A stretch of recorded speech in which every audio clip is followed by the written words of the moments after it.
उठो मेरे राजाओं, आज भी सूरज निकला है। देखो कितनी सुंदर सुबह है। माँ यहाँ है। माँ कहीं नहीं गई, तुम्हें कुछ नहीं होगा, माँ है ना। उसी पेड़ की एक टूटी फूटी डाल पर अकेला रहता था कालू कौआ। कालू का कोई परिवार नहीं था। माँ बचपन में छोड़ गई थी। बाप का कभी पता नहीं था। वो अकेला पला, अकेला बड़ा हुआ और अकेलेपन ने उसे करवा बना दिया था।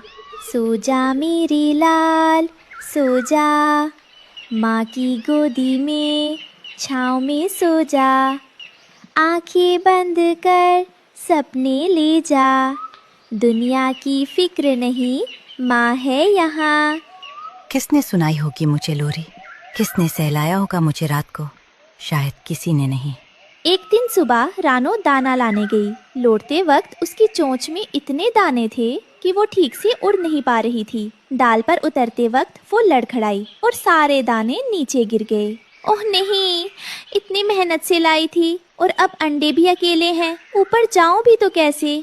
तभी कालू की नजर पड़ी। उसने एक पल सोचा, फिर बिना कुछ कहे नीचे उड़ा, दाने इकट्ठे किए और रानो के घोंसले के पास रख दिए। तुम कालू, तुमने ये किया?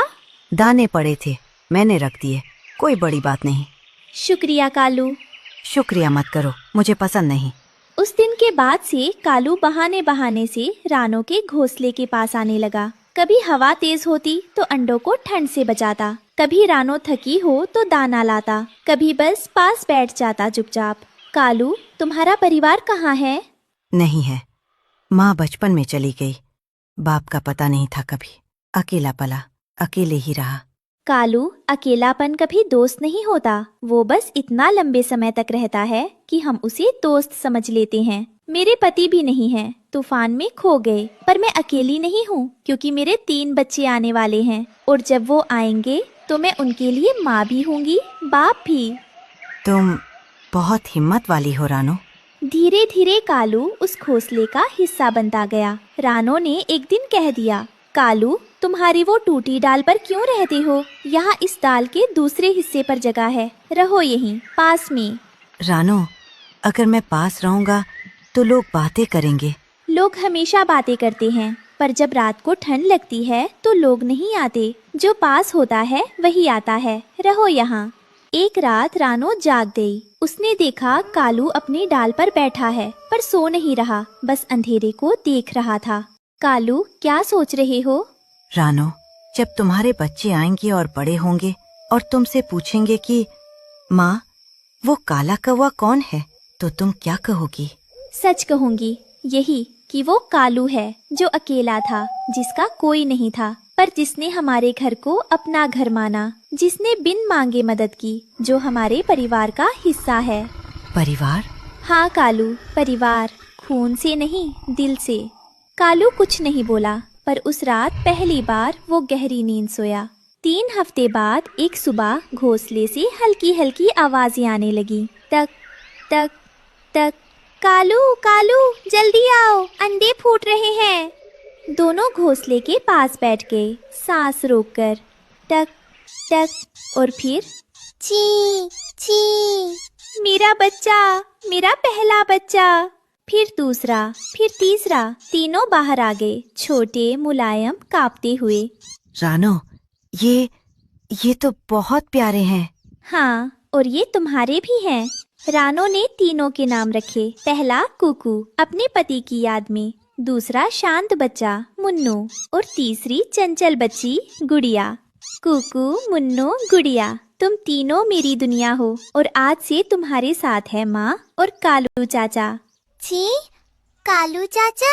हाँ बेटा, कालू चाचा। वो दिन कालू को जिंदगी भर याद रहा। पहली बार किसी ने उसे चाचा कहा था। पहली बार वो किसी के परिवार का हिस्सा था। अब घोंसले में रौनक आ गई। रानो और कालू ने आपस में काम बांट लिया। मैं दाना लाऊंगी, तुम बच्चों के पास रहो। ठीक है। पर बच्चों के साथ रहना इतना आसान नहीं था। चाचा चाचा, उड़ो ना, मुझे उड़ना सिखाओ। अभी नहीं, तुम अभी बहुत छोटी हो। नहीं, मैं बड़ी हूँ, चाचा बेकार है। ये बच्ची मुझे पागल कर देगी। एक दिन बड़ा बेटा कुकू कालू के पास आया। चाचा, आप हमारे असली परिवार में नहीं हो ना। आप कौवे हो, हम चिड़िया हैं। कुकू बेटा, असली और नकली परिवार ये खून से नहीं होता। जो रात को तुम्हारे पास हो, जो तुम्हारे लिए भूखा रहे, जो तुम्हें ठंड से बचाए, जो तुम्हारी माँ की मदद करे बिना कुछ मांगे, वही परिवार है। मैं तुम्हारे खून का नहीं हूँ कुकू, पर मैं तुम्हारे दिल का हूँ। अगर ये काफी नहीं है तो बताओ। काफी है चाचा। एक दिन बड़ी मुसीबत आई। गुड़िया जो हमेशा शैतानियां करती थी, उड़ने की कोशिश में घोंसले से बहुत दूर चली गई। उसके छोटे पंख थक गए और वो नीचे जंगल के घने हिस्से में गिर गई। रानो को पता चला तो उसकी सांस उखड़ गई। कालू, गुड़िया नहीं है, गुड़िया कहाँ गई? तुम यहाँ रहो कुकू, मुन्नू को संभालो, मैं ढूंढता हूँ। पर कालू, जंगल के उस हिस्से में बिल्लियां हैं, सांप हैं। मुझे पता है, पर गुड़िया वहाँ है और मैं उसे ले आऊंगा। कालू जंगल में घुस गया। उसने काव काव करते हुए हर जगह आवाज लगाई। झाड़ियों में देखा, पत्तों के नीचे देखा। आधे घंटे बाद एक घनी झाड़ी में उसे गुड़िया मिली। वो डर कर सिकुड़ी हुई थी। पास ही एक बिल्ली छुप कर देख रही थी। कालू ने बिल्ली पर इतनी जोर से झपट्टा मारा और काव काव किया कि बिल्ली भाग गई। गुड़िया बेटा, ठीक हो? चाचा, मुझे डर लग रहा था। मैं सोच रही थी चाचा आएंगे, चाचा जरूर आएंगे। आ गया ना बेटा, चाचा आ गया। अब डरो मत, चलो घर चलते हैं। जब कालू गुड़िया को लेकर वापस आया, रानो दौड़ कर आई, गुड़िया को गले लगाया, रोई। फिर कालू की तरफ देखा। कालू, मैं तुम्हारी बहुत शुक्रगुजार हूँ कालू। रानो, मुझे शुक्रिया मत दो। मैंने वो किया जो करना था, जो परिवार करता है। उस दिन से किसी को कहना नहीं पड़ा। सब समझ गए कालू इस घर का हिस्सा था, बराबर का हिस्सा। दूर घर से बाकी पक्षी देख रहे थे। देखो कालू, कितना बदल गया। प्यार आदमी को और पक्षी को बदल देता है।